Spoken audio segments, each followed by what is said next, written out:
Hi everyone, this is Dean Brenner from the Latimer Group, and here's the quick thought for the day.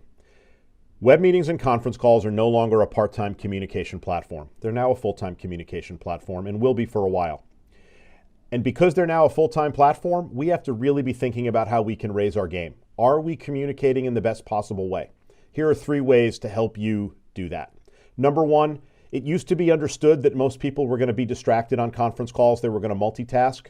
But now that that's the only way that we're interacting, that's our only way of engaging with our clients or our colleagues, think hard about that cost of being the person who's always distracted.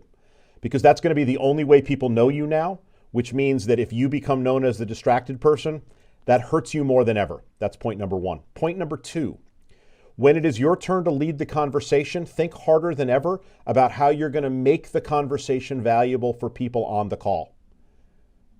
It's no longer a part-time thing to be running conference calls or web meetings. It's now a full-time skill. And you want to make sure that when it is your turn to be a caretaker of other people's time, that you are not wasting that time. So think really hard about what needs to be discussed, whether the meeting needs to happen in the first place, and how you choose the content that's going to be most valuable to the people on the call. Don't be the person who wastes other people's time. And then the third thought for the day is think harder than ever about how you're going to engage people once you have them on the call. How are you going to bring them into the conversation? Or are you just going to speak at them? Again, this is no longer part-time. This is now full-time. So think about the way you ask questions, the way you draw them in. Do you give them a heads up to let them know you're going to want their opinion?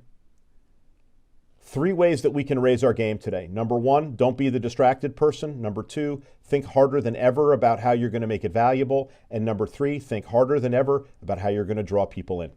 This is Dean Brenner from the Latimer Group signing off, and until next time.